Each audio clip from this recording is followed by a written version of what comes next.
This is a presentation of Northeast Streaming Sports.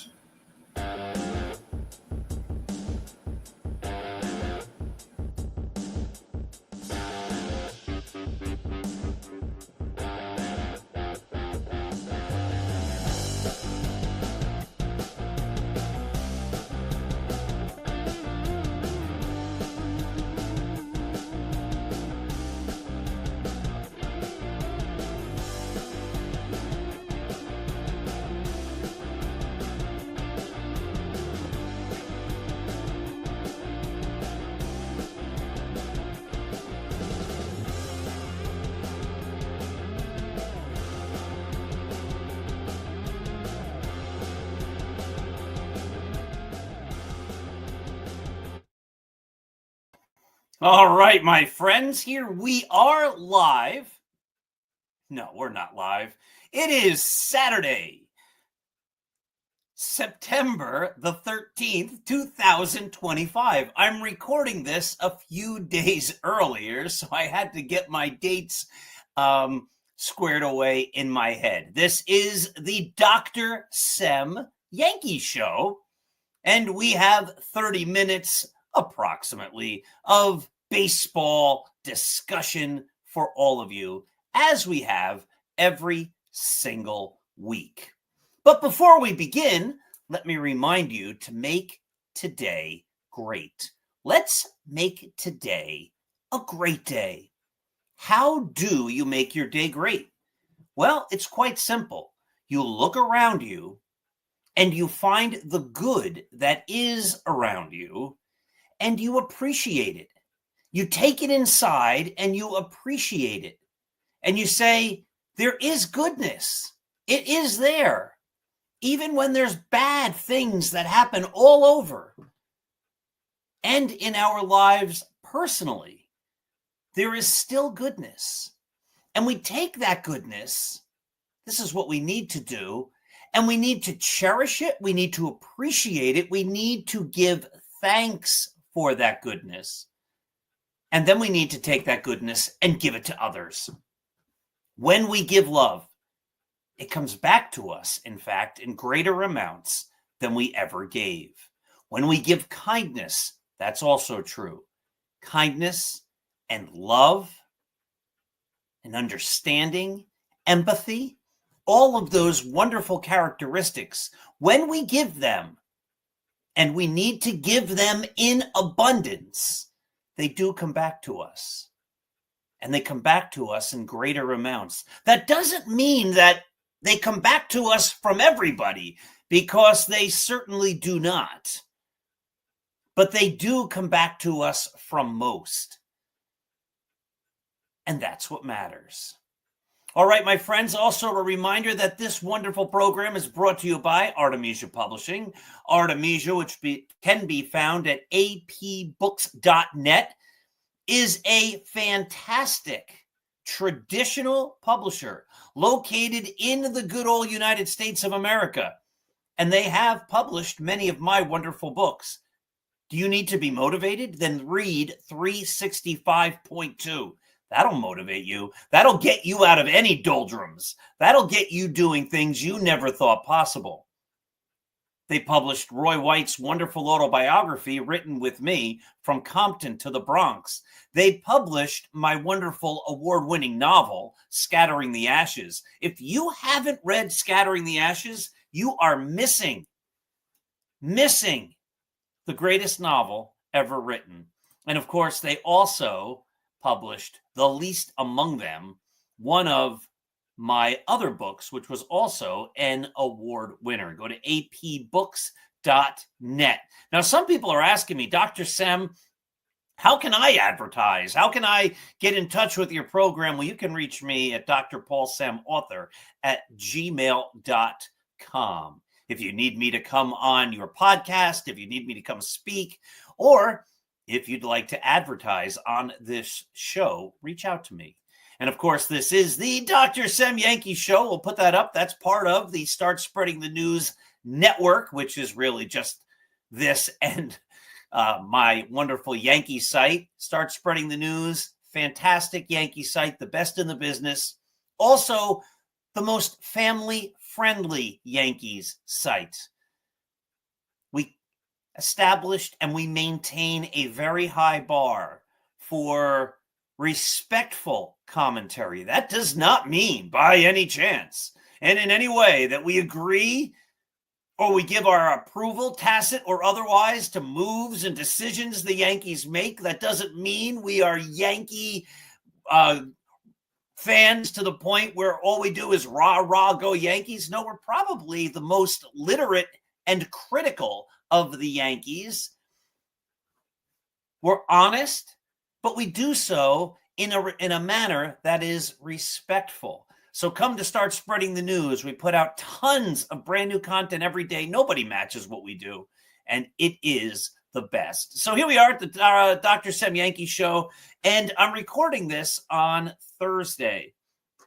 Speaking of being appreciative of the wonderful things in this world, I have a wonderful wife. I have 3 wonderful sons. I have 2 fantastic, wonderful daughter-in-laws. And I also have 2 adorable, fantastic, cute, loving, special grandchildren. And this weekend, I will be with those wonderful grandchildren, my very best friends. I love everybody. I love my wife. I love my children. I love my daughters-in-law. I love my parents. I love my family. I love my friends. I love people I've never even met, but my best friends. And if you met them, it's not even a question, are my grandchildren. 15, almost 16 months old now. They are the absolute best. And I will be with them this weekend. So since I'm with them and I will be driving to see them on Friday, and once I'm there, I don't want to be spending grandchildren time making a podcast as much as I might love it. So I'm recording this on Thursday. So as I record this, the Yankees are in a series against the Detroit Tigers. They have lost the first 2 games of the series. They played again on Thursday night after I recorded this. And last night, which is tomorrow for me, but last night for you, they played their first of 3 games against the Red Sox. I'm going to get to my point about those games in just a moment. Spoiler alert, they don't really matter. I know everybody's making a big deal about them. They don't really matter. And I'll tell you why. They matter to a point, but if the Yankees are going to win the World Series, if they have the talent to win the World Series, they don't really matter. But as I said, I'm recording this on Thursday, and if you recall, Thursday was September 11th. And on September 11th, 2001, it was obviously, for all those who lived through it, a horrible, terrible, world-changing day that I think even almost a quarter century later is difficult, if not completely impossible, to put into perspective. But one of the things that came out of 9/11, a terrible, terrible tragedy, was the fact that baseball matters. There was a wonderful documentary, 9 Innings from Ground Zero, I believe it was called, produced, I believe, by HBO, and it aired, I don't know, a decade or so ago. It's extremely well done. And it talks about the impact that baseball had on the community in New York after the terrible tragedy.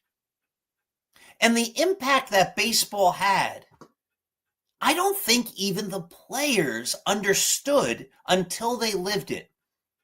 Joe Torre tells the story of how they went down to a firehouse, I believe, and there were people there waiting to hear about their loved ones. And Bernie Williams saw a woman and he said, "I don't know what to say, but it looks like you need a hug." And how that hug made such a difference. And you heard about how the New York Mets went to various places, and their presence, just them being there, changed the attitudes and the lives of the people who were tragically impacted by those terrible events. You know, as World War II was dawning, the commissioner of baseball wrote a letter to Franklin D. Roosevelt, the president, and asked if they should shut the game down. And Roosevelt said, no, keep the game going. People need baseball. In this world where there is sadness and tragedy and horror and so many negative things, it is good that we have things like baseball that can bring us together and that can give us a needed and necessary distraction from all of the real stuff that happens. And it doesn't matter if you love the Yankees or if you hate the Yankees or if you think Derek Jeter was overrated or underrated. It doesn't matter if you think Aaron Boone is a good manager, a bad manager, an indifferent manager, the greatest manager who ever lived. None of that matters so long as we have those discussions and those debates respectfully. You know, sometimes people write into the live show that I do on Monday nights. They put into the comments, they go on Twitter or Facebook or one of the many outlets where this program and Start Spreading the News programs are, and they go in the comments and they write, Yankees stink. Oftentimes they use a worse word that I'm not going to say. I grew up with that word being a bad word. I think it's been normalized. I don't think it's a good word, a good thing when bad words get normalized. But anyway, they write that. And I say, I'm not going to put your comment on the screen. I'm not going to put it there. But you can feel that way. You can hate the Yankees. You can think they stink. I couldn't care less. The Yankees also couldn't care less, I'm sure. But comments like that make no sense. You could say, I don't think the Yankees are good because they don't have a third baseman, or the third baseman can't hit, or their shortstop's been terrible. We could have a discussion about that. You could say Jazz Chisholm is overrated. I could say I think he's underrated, and we could debate that back and forth. I could say Aaron Boone's not doing a great job as a manager. Though I wrote an article, go on, Start Spreading the News. I wrote an article the other day where I gave Aaron Boone a great deal of credit. And I'll give you the gist of that article right here. The Yankees are terrible for months at a time, every single year. And yet somehow they don't have infighting. Somehow there's no dissension. Somehow somebody keeps it all together. And somehow the Yankees turn it around and then win again. It makes no sense. Now, some people say, how can you give credit to Aaron Boone for that? Well, obviously, he's done something right in the locker room and with his team. And maybe Aaron Judge plays a role in that. And maybe Garrett Cole plays a role in that. And maybe the coaches play a role in that. But if we're going to critique Aaron Boone for all of the mistakes he makes, even if those aren't necessarily his mistakes, they're the mistakes of the players or the coaches or whatever. But if we're going to assign blame to Aaron Boone for those things, rightfully, because he's the manager, then we have to give him credit, rightfully, because he's the manager, for the fact that the Yankees don't crumble when they go through these weeks or months of terrible, horrific, horrible baseball. Aaron Boone has to get credit for that. He has to get credit for keeping the team together. And they could say he's the one who steered them into the troubled waters. Of course he is. But he's also the one that somehow builds the bridge over those troubled waters. both can be true. And as much as so many people want to say, myself included, that Aaron Boone is not the right manager for this team, and that he's not a very good manager, and that he's not a good communicator, and that other managers manage circles around him, on and so forth. We also, at the same time, we have to be honest, and we have to give Aaron Boone credit for what he deserves credit for. And the credit he deserves is holding this team together when they lose for weeks and months on end. And somehow he gets credit because somehow the Yankees turn it around and start winning again. Aaron Boone gets that credit. I'm sorry, he just does. But we can have debates like that. But they need to be respectful. If you just say, Aaron Boone stinks, that doesn't mean anything. But why does he stink? Why is he a bad manager? Then we can discuss it. But even within all of that, we need to do so in a manner that we don't take any of this seriously or too seriously. Baseball is supposed to be an outlet for fun. This is why I don't do politics on the site. This is why on the site I don't talk about religion. This is why on the site we don't allow people to make insults and demeaning nicknames and anything like that. Because we don't want to start spreading the news down that path where it becomes personal and vile and borders, and eventually does, get disgusting. We want to be above that. We can discuss that we think George Steinbrenner was a great owner or a bad owner or a mediocre owner. He was a winner or he was a felon or whatever. That's fine. We can have those discussions. But we need to have them respectfully. And we need to understand that baseball is not, in the wide scheme of things, important. It's fun. We can care about it. We can love our team.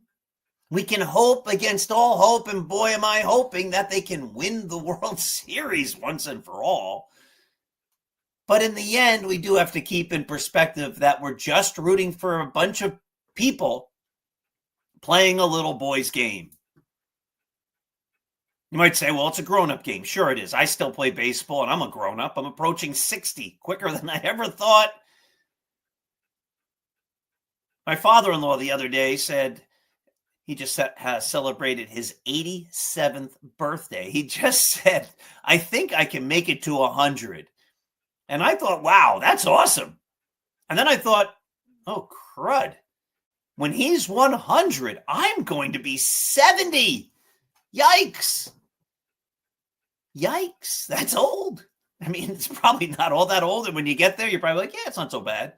But if, boy, oh boy, it sounds like, yeah, I don't know if I want to be 70 so quickly. When you go from 87 to 100, it sounds like, yeah, a couple of years, all good. When you go from 57 to 70, that seems like a lot. That seems like a big jump. 70 seems like a big number. 40 seemed all right, yeah, I'm getting to be toward middle age. 50 was like, yeah, that's a big one.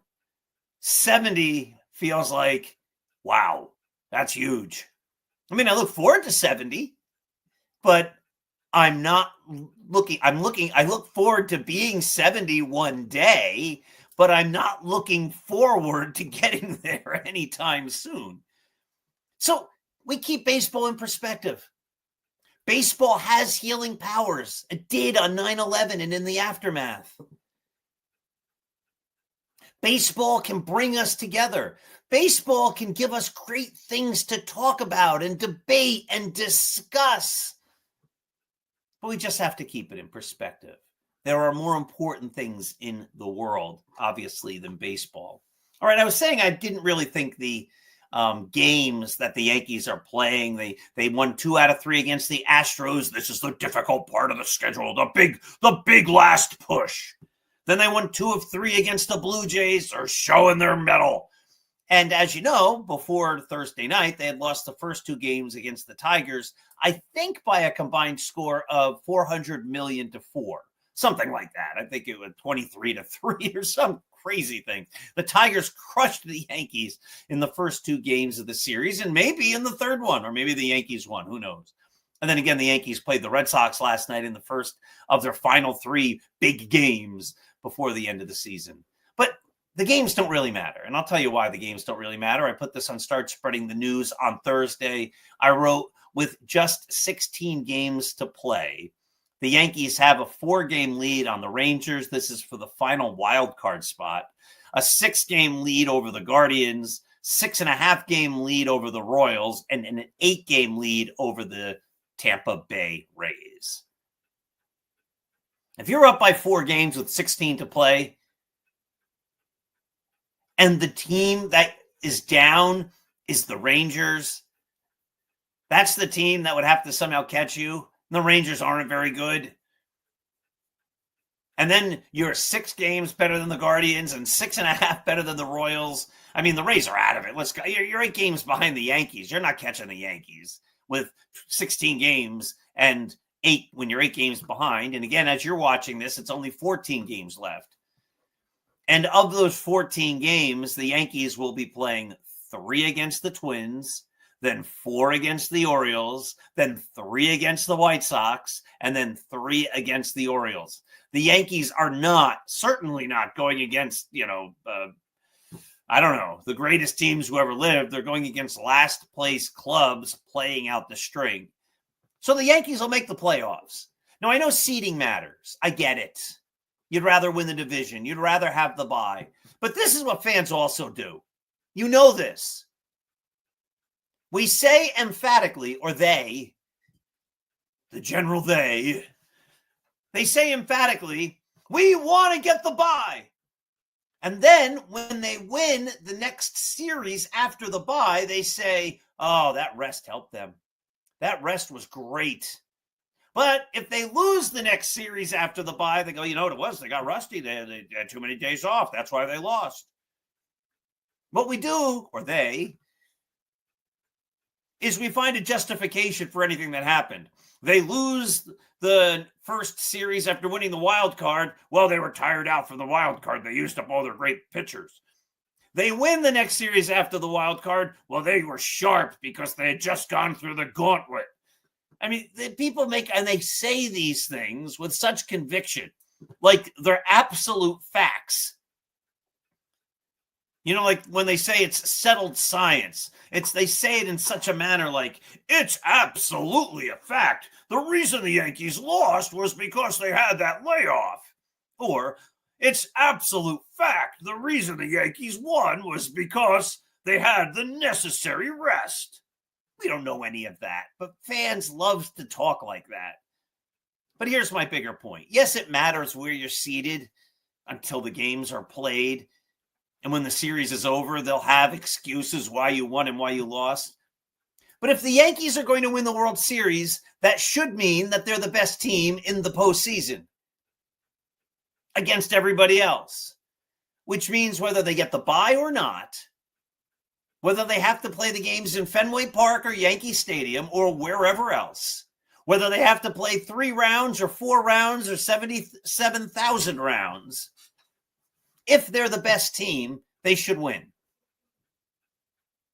And the Yankees have the talent. If they have to play an extra round, if they have to play a wild card series, when you have Max Fried and Carlos Rodon heading your rotation, and you have Aaron Judge in your lineup, and a bunch of other players, Cody Bellinger, Paul Goldschmidt, Ben Rice, Trent Grisham, Jazz Chisholm, up and down the lineup, they have quality players. Some of them are not having great years like Anthony Volpe, but you've got good players. You should have a good bullpen, even though the bullpen has looked embarrassing the last few nights. Remember, I'm recording this on Thursday. The bullpen should do well. And in a postseason, like think back to 1996. Some of the best pitchers in the postseason were Graham Lloyd and David Weathers. And during the season, they couldn't get anybody out. And then the postseason comes, and all of a sudden they're Cy Young and Walter Johnson, or Lefty Grove and Walter Johnson, to put a lefty and a righty out there, or whatever. So in a short series, a strong bullpen with quality arms, or a supposed strong bullpen with quality arms, should be able to win. So if the Yankees have to play an extra series, well, they have the talent to win that series. So they're making the postseason. That is a guarantee. If they don't, that would be an epic collapse of gigantic proportions. If the Yankees don't make the playoffs in any capacity, if somehow they're sitting on the outside looking in a couple of weeks when this season is over, especially after that schedule I read to you of all those bad teams they're playing, well, then it's time to fire everybody. Everybody. Every single person. You start out from scratch next year. You trade them all. You trade them all. Aaron Judge and I'm kidding. I'm exaggerating. Aaron Judge was just traded to the Los Angeles Dodgers for 2 draft picks in the 2028. I don't even think baseball can trade draft picks, but no, that's not happening. But if they collapse, that's a collapse of epic proportions, and heads would have to roll. The Yankees are not making the playoffs. So they're going to make it. The question is how they do when they get there. And the point is they have the player talent to win against any team. As bad as they were for all those months, they still have exceptional talent up and down the roster, on the starting rotation, and in the bullpen.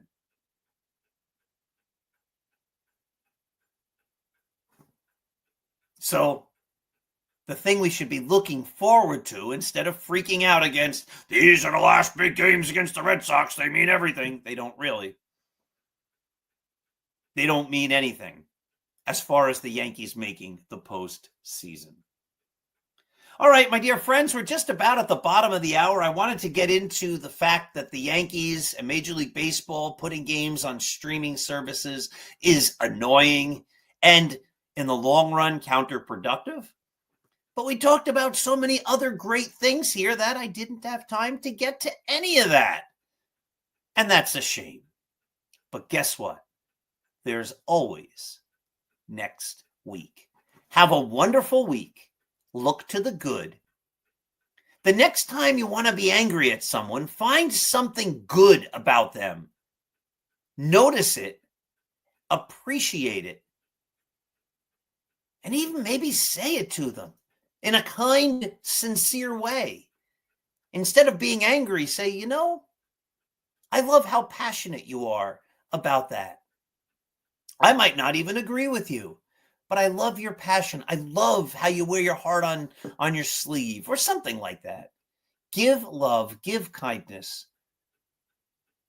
Understand others. Take the time to appreciate every single person you know and come into contact with. It will make you happier. It will make them happier. And if everybody would do this, my goodness, if we would just look to the good, and then if there is bad, find ways to fix it that make sense, then the world, our communities, and the world at large would be a better place. All right, have a wonderful week. Let's go Yankees. Though in the end, it doesn't really matter. Let's get ready for the playoffs. Let's go Yankees. Have yourself a wonderful time. Thank you, my friends, for watching.